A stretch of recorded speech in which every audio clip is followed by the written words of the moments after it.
ভিডিওতে স্বাগত। তো চলো বেশি দেরি না করে ভিডিওটা শুরু করা যাক। তো আজকে তোমাদের জন্য নিয়ে এসেছি আরো একটা মেকআপ টিউটোরিয়াল, যেটা আমি নিজেই সেজেছি। মানে ম্যাম বলছিল যে সাজাবে, কিন্তু আমি বললাম যে আমি নিজে একটু সাজি। তো দেখতে পাচ্ছ আমি সাজতে বসে আছি। আর এই যে শাড়িটা দেখতে পাচ্ছ, এটা আমাকে দিয়েছে মৌসুমীদি। মানে মৌসুমীদির বিয়েতে যেগুলো পরেছিল সেগুলো এনেছিল আমার জন্য, মানে যা যা ছিল সবকিছু। শাড়িটা তো অসাধারণ, এত সুন্দর শাড়ি কি বলবো। আর খুবই নরম, একদম সফট ছিল। তো এই যে দেখো, আমি প্রথমেই ক্লিনজিং, টোনিং, ময়শ্চারাইজিং সব করে নিয়েছিলাম। তারপরে আমি চলে এসেছি চোখের দিকে, চোখে কনসিলার লাগিয়ে নিয়েছিলাম। তারপরে রুমাদি এসে একটু কনসিলারটা মিক্স করছিল। তারপরে আমি আবারও শুরু করলাম আইশ্যাডো লাগানো।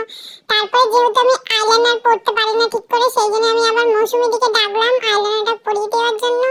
তারপরে এসে আইলাইনার পরিয়ে দিল। আমি আবার চোখের কর্নারটা একটু আঁকছিলাম। কর্নারটা না আঁকলে আমাকে আবার ভালো লাগে না, সেই জন্য খুব কষ্ট হয় কর্নারটা আঁকতে। মনে হয় ঘেটে গেল এরকম মনে হয়, খুব ধরে ধরে এটা করতে হয়। তারপরে আমি ফাউন্ডেশন অ্যাপ্লাই করছি। পুরো মুখে ভূত হয়ে সাদা হয়ে গেছিল, পুরো মুখটা পুরো ভূতের মতো সাদা লাগছিল। তারপরে দেখো কি সুন্দর করে আমি ঝকঝক করে ব্লেন্ড করছি। আমার হাতে কত স্পিড দেখতে পাচ্ছ, কত স্মুথ ভাবে ব্লেন্ড হয়ে গেছে। ব্লেন্ডারটা ভালো করে ভিজিয়ে নিয়েছিলাম, সেই জন্য এত সুন্দর করে ব্লেন্ড হয়ে যাচ্ছে। আর কত স্পিডে করছি দেখো। তারপরে আবার মৌসুমী দিয়ে একটু ব্লেন্ড করে দিল। তারপরে আমি আবার চোখে চলে এলাম ভূতের মতো সাজতে, চোখে, নাকে, তারপরে গালের সাইডে আবার কনসিলার দিলাম, দিয়ে আবার একটু ব্লেন্ড করিলাম সুন্দর করে। করতে করতে আমার মনে হচ্ছিল আমি কোনো শুটিং এ বসেছি মেকআপ করার জন্য। আমার সত্যি সত্যি যদি হতো কত ভালো হতো, তাই না? আমি কত ভালো করে মেকআপ করছি, দেখো কত সুন্দর করে মেকআপ করছি। দেখে মনে হচ্ছে যে আমি একদম খুব ভালো আর্টিস্ট হয়ে গেছি, মেকআপ আর্টিস্ট। আসলে তা নয়, আমি জাস্ট চেষ্টা করছি, এখনো হয়ে উঠতে পারিনি, হচ্ছি যতটা সম্ভব হওয়ার চেষ্টা করছি। তারপরে দেখো মেকআপ করতে করতে তো খিদে তো লাগবেই, তাই না? তাই জন্য রুমাদি পোলাও এনেছিল, সেটা একটু খাইয়ে দিয়ে গেল। আমি দেখো পোলাও খেতে খেতে আমি এখানে কন্ট্রোলিং শুরু করে দিয়েছি। মানে এত ঘষে ঘষে কন্ট্রোলিং করছিলাম, মনে ছিল আমার মুখটা সব থেকে বেশি সুন্দর লাগবে দেখতে। এত ঘষে ঘষে আমি কন্ট্রোলিং করছিলাম, কেন জানি না কন্ট্রোলিং গুলো মুখে লাগছিল না। হয়তো আমার কন্ট্রোলিংটা ভালো না, না ব্রাশটা ভালো না, যাই হোক। তারপর একটু নাকেও ঘষে নিলাম, যাতে নাকটা একটু রূপসী কন্যাদের মতো দেখতে সুন্দর লাগে। তারপরে আবার মৌসুমী দিয়ে এসে চোখের উপরে একটু কালো কালো কি দিয়ে দিল জানি না, ভালো লাগছিল বলে তাই দিয়ে দিল, বললো একটু দিই। তারপরে আমি আবার ব্লাশার লাগানো শুরু করে দিয়েছি।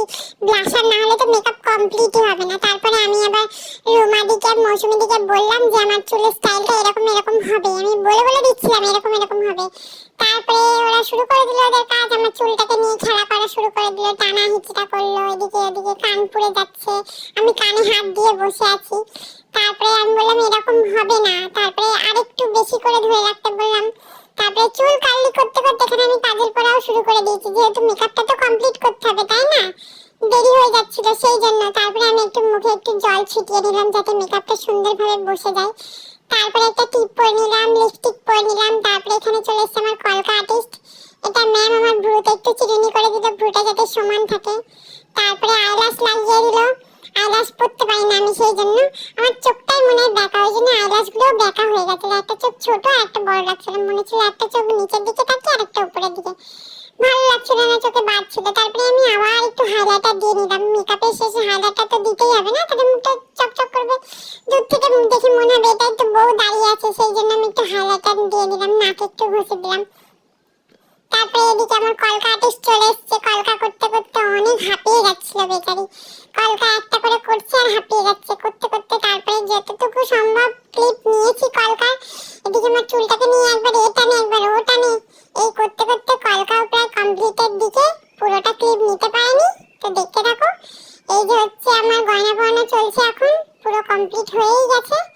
দেখো কেমন লাগছে তোমরা আমাকে জানিও। আর আমি এদিকে বলছি ভিডিও করছিস তো আমার অ্যাসিস্ট্যান্টকে, ও তো খেলা করছিল সেই জন্য।